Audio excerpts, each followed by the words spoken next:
Welcome to the Business Building Blocks podcast, where we talk about struggles and celebrations that leaders and entrepreneurs experience on their journey to success. I'm your host, Kristina, and I'm passionate about helping you achieve massive amounts of success at work and at home. We'll talk about all things people and organizational wellness, share relatable stories, and feature insightful guests because quality people and processes are at the heart of every success story. Ready to learn, grow, and have fun? Let's dive in.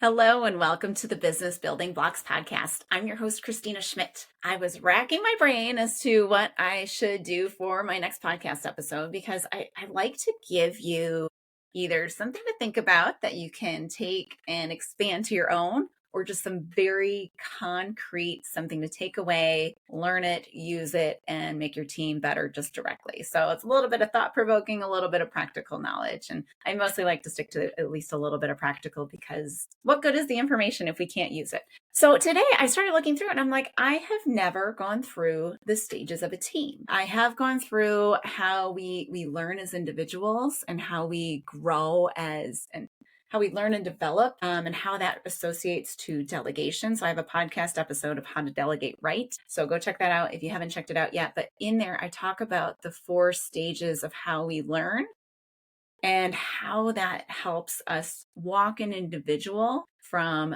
learning something new, even if they're a veteran, all the way through to where they're doing it to the point where they don't even realize they're doing it. So I had to walk you through that and how you can use that to help train new employees, to help develop your current employees, and to help coach and delegate them appropriately to make sure that you're giving them the right leadership that they need in that moment of their learning point. Similarly, there is a very similar process and stages for a group of people, for a team. So we call it the development or the stages of a team development. And again, there's 4 with the kind of an additional 5th, just like in the development of people. And there are specific ways that we want to lead that team when they're going through those phases. And I always find it super helpful to be able to take a step back and say, where are we at, and name it, because you can heard it in many different things, but when you can name it, you can tame it. There's other renditions of that, but basically when we can name something, we can do something with it. We can say, we're here, I'm going to apply these specific actions, and we've got something tangible to grasp onto, which always helps. Because, as leaders, we don't know everything. We don't know it all. And there is not an instruction manual specifically for our specific team. So we need help, right? When we can identify the problem, we can then come up with the right solution to solve the problem, which then makes us more successful. So here we are. Let's talk through the stages of the team. So I'm going to address each of the stages. I'll give you a description of each. And then I'm going to give you a description of what the leader needs to be doing during that time and what the team members need to be doing at the time. So just kind of some tidbits of the things that we'd be learning, some actions that we'd be doing, and to help you guide your team members through them all. And then I'll touch on the 5th stage a bit, and then we'll wrap it up. I will dive deeper into some of the elements that I discuss in other podcast episodes, just because I think this will get very long the way I've got it plotted out at the moment. So I don't want to get too deep into other topics that are going to distract us from the 4 stages. So this is the one with the 4 stages. I will let you know when I'm doing the follow-up with the other episodes of some deeper diving into things. And I think it'll be subsequently after this. All right, so 4 stages. So we've got 4, they rhyme. It's wonderful. It's easy to remember. Just the order sometimes people get wrong. So the first stage is forming, second stage is storming, then the third stage is norming, and your 4th stage is performing. And that little extra 5th stage that we sometimes is there and sometimes isn't is called adjourning. So it doesn't rhyme as well. So not as much fun to keep in the. So I'm going to walk you through each of the stages and kind of how to use them. So the first stage, forming. So this is quite obviously, as the name suggests, this is when the team first comes together. So you've got a new group of people. You've got people that may have worked together before in other areas, might not know each other at all, and really just they don't really maybe understand what the project is or what the task is or how they're going to work together. So kind of they're just like, oh, I don't know how everything is. They may be really excited because they're like, oh, we're starting something new. This is super fun. But they also may be really like, gosh, another group session. Anybody remembers group work from high school and college, university? Sometimes it's wonderful. And other times you're like, oh no, I have to pull their weight and my own. So teams work well. Sometimes they don't. Sometimes they do. Sometimes they don't. These 4 stages are to ensure that we don't have that horrible feeling with the team that when they come together and you're like saying, oh, now I'm gonna have to pull everybody else's weight. So this is the way to, like, following these stages and following these steps is the way to make sure we are all pulling our own weight and getting the thing done that needs to get done. Okay, so forming. Let's get back to the topic. So in the forming stage, again, we might be very excited. We might be feeling apprehensive because we've had bad experiences with teams before or group work before. So as a leader, the things you need to be doing, you need to be setting the expectations. When we talk about this a lot, I used to be part of all these group like Kaizen events. When I first started working, I was the lean manufacturing implementer. So we'd always do these group Kaizen events. And the first thing we're supposed to do is set our ways of working or set the rules of the day or the week, the session that we were going to do. And it always felt a little trite. Like it felt, this is just, why are we taking this time to do this? Because like, it doesn't mean anything. So that's wrong. They do mean something. And setting expectations is hugely critical in any relationship, work environment, or any of that stuff. Forming is the most important stage. And when it's not done right, it makes the rest of the stages harder. Well, it really gets you stuck in stage 2, to be fair. So if you're ever struggling with a team, first thing is you want to go back to forming. So in this forming stage, the setting of expectations, this is not just ways of working, like we're going to meet on Wednesdays, we're going to do this report, we're going to do these metrics, because that is part of it. But the other way is to really get an understanding of how we expect to interact with one another. I like to use personal things in these examples because it helps us to kind of take it away and really understand it better, because we've all kind of been there. Let's say you've got a roommate, spouse, whatever. We all, somebody has to do the dishes, right? So some people might define doing the dishes as washing the dishes and putting them in the drainer thing, right? Like to dry. Other people might define doing the dishes as washing the dishes, drying the dishes, and putting away the dishes. So if you have 2 people with these different belief systems, you've got one person who thinks they're doing a great job, they're doing what's expected, washing the dishes, they leave them there to dry, and it's a separate task to dry and put away, or to just put them away once they're already dry. And then you have that other person who believes the other, and they're sitting there going, he never finishes the job, right? Or she never finishes the work, and I always have to come back later and put them away, and it's so annoying. And there's this tension that gets created now that there's nothing malicious being done, but there's actually just 2 separate levels of expectations. You both say getting the dishes done, but you have a different meaning behind what that means. So this is the type of conversations we need to be having very early on in a team. So when we say, okay, when you come to this meeting and you're going to report on these tasks, we're going to go through these action plans, and we're going to update each of the actions. The expectation is that you have taken it as far as you can take it to complete it. And you followed up with somebody, you've done all of this task to work to say, I've marked it off, versus saying, well, I tried to do this thing and I sent so-and-so an email and they didn't get back to me. That's a different level of expectation. Well, that is usually not what is meant, but those kind of like being very clear so that everybody knows from the beginning what the expectation of how you show up to the meeting is. Or we have to send the agenda out the day before so that everybody is prepared with the tasks that they need. They're not just getting assigned in a meeting and they're like, well, I didn't do anything. And then now we have an extra meeting that we didn't need because, nobody's prepared for it. So very much clarifying what we mean behind these situations that we've set, or behind each task that we've set, as well as how we're going to interact with one another. So, if you need help, then maybe, is it like you go before the meeting, you go after the meeting, you send an email, you go to the person's boss, or whatever that is. Like, how does it look like to receive help from a peer?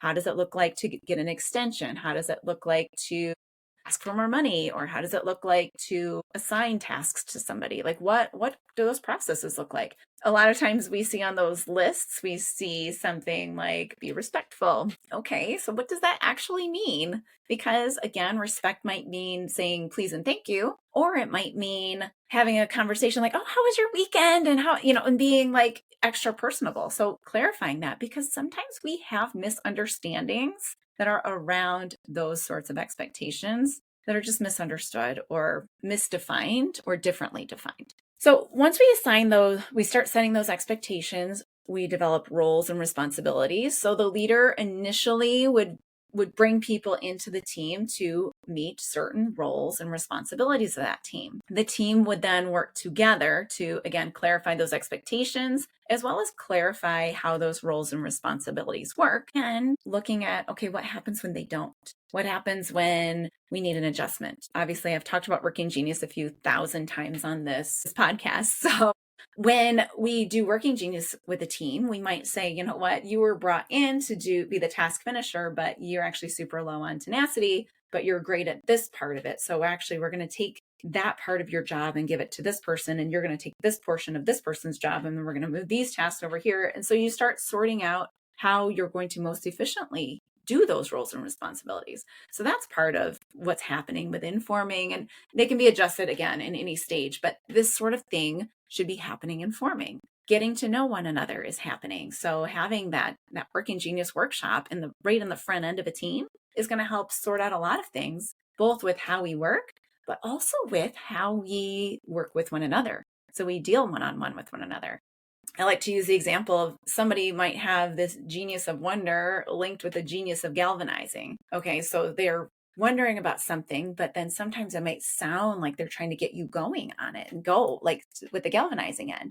Whereas someone else might be hearing that and saying, am I supposed to be doing this thing? And then now we have a misunderstanding of what's gone on, particularly if that person with that G is the leader of the team. So clarifying and saying, okay, I have galvanizing, and sometimes when I'm wondering, I sound like I'm galvanizing. I'm going to clarify in the beginning of the conversation that I'm not. Or if you're questioning it, be comfortable to ask me, because I might not realize I've just done that. So if you think I've just galvanized you, then say, okay, pause. Did you just galvanize me, or are you just pontificating on something? And you can clarify that, and that opens up that conversation. The other things that we want to do, I've made a list so I don't forget things. The other things that the leader is going to be doing is they're going to start setting, okay, how do we meet? When do we meet? How are we tracking these projects? So they're going to set that again with the team. And then the team is going to have to take that, own it, assign who does it, and make sure they're doing it.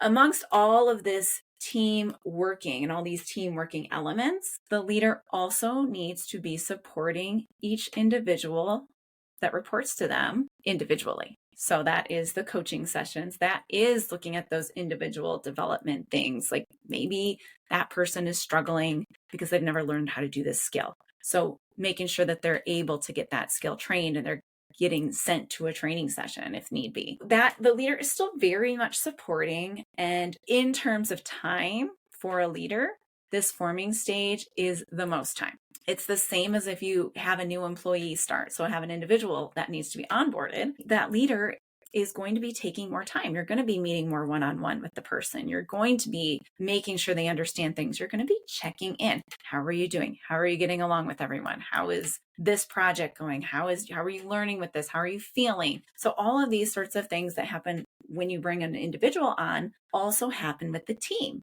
So that leader would need to meet again with the team. How are we doing? How are we getting to know one another? Okay, do we understand the task at hand? This is the goal. Do we have it? Have we defined what we're going to do, what the project looks like, how we're tracking it? So very high touch part for the leader, but it is so critical. And if we do this well, the other parts get easier. So that's the forming phase. It's kind of the get to know you, figure out what we're doing and who's doing what phase. The next phase that every team will move into and hopefully move out of, and this is the problem, if we haven't done forming well, we sometimes don't move out of this second phase.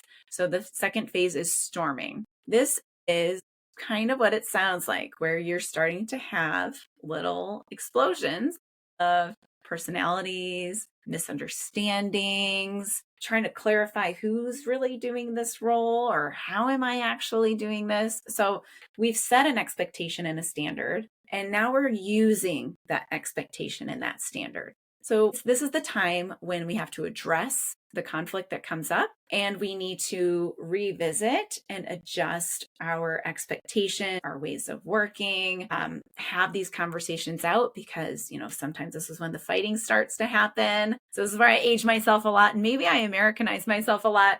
But this is that stage when people stop being nice, like they have been informing, and they start getting real. So if anyone gets my real world episode, illusion there, and you're on the same wavelength as me. But that storming phase, this teams get stuck here a lot, and they get stuck here because they fear this conflict. Everything was really nice in the forming phase, and sometimes you're like, oh, well, that's fine, that little weird idiosyncrasy, that's not going to bother us in the long run. That's fine, we're just kind of getting used to each other. So we ignore things sometimes in forming, and then after, it's like starts to grate on us. So now we have to start saying, oh my gosh, I have to deal with it. Okay. So again, the sooner you deal with it, the better. But this storming phase is when it starts to come out and starts to really bother people, or we start to see that differing of expectation or the understanding behind each expectation. And now we have to deal with the conflict that results from it. So I'm going to do another episode about conflict, the conflict continuum, and what it looks like and how it means. But the idea of this conflict continuum is that conflict is good. And sometimes, in order to keep peace, we just have this pretend niceness, right? I don't want to say anything because then it'll just make them angry, and then we just won't get anything done. So I'll just sweep it under the rug. And then that really starts to bother you. So we have this pretend nice, but we have this underlying conflict.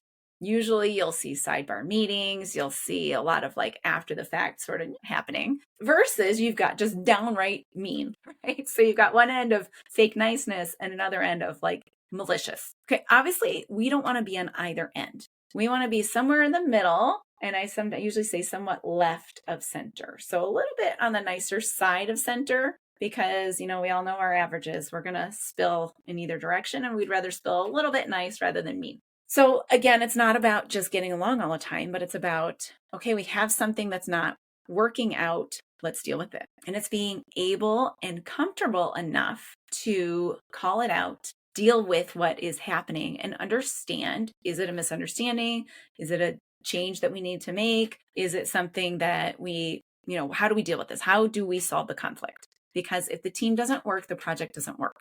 So this team working, this is critical, and we have to get it right. And learning how to sort through conflict, to problem solve when we're personally involved, is huge for that. So as a leader, you will be doing many facilitated discussions during this time.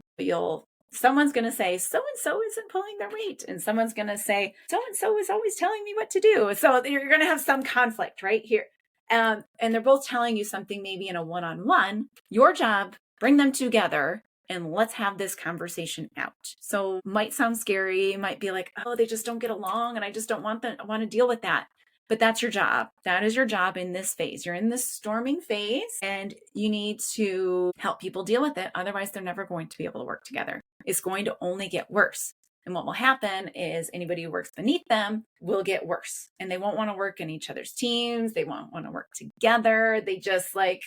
It'll make the whole thing start to split. Teaching those two how to get along is part of your job.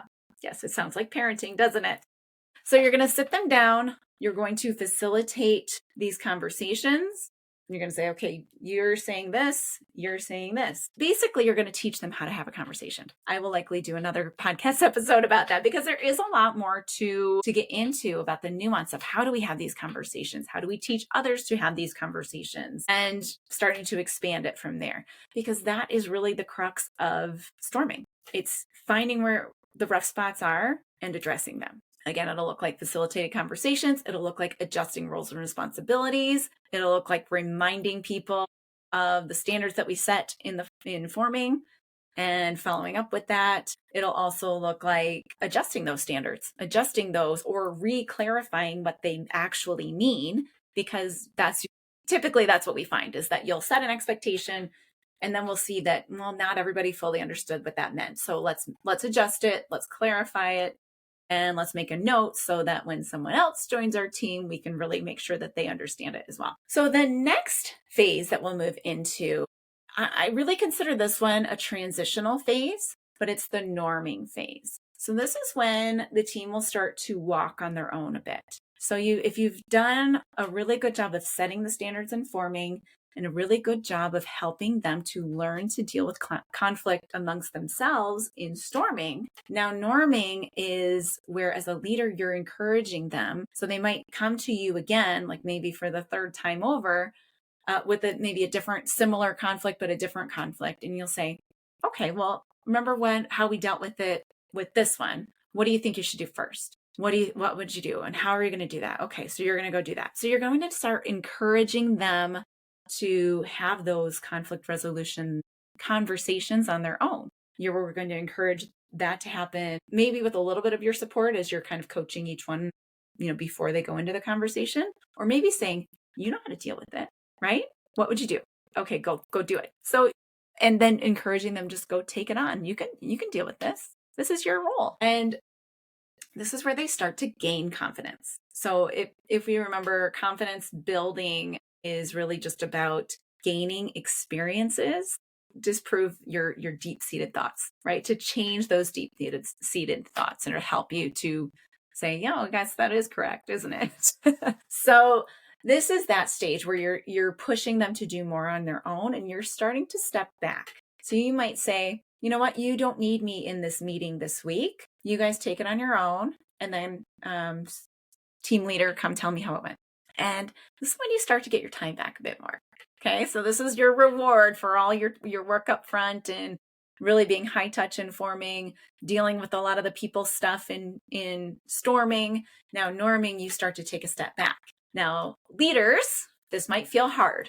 This might feel scary. How do I know they really have it? How do I know they're going to do this without me? So having that touch point. So figuring out, okay, what do these touch points look like? And how do I make sure that I'm getting the truth out of it versus I'm just getting the fake niceness or the everything was great. Oh, no problems at all. So what that's going to look like, it'll be different for each team, but typically what it will look like is you're going to have one-on-ones still with everybody. So you'll notice a pattern. We have one-on-ones. We still manage, lead, and coach the individuals when they're on a team, because they still need that individual support from you.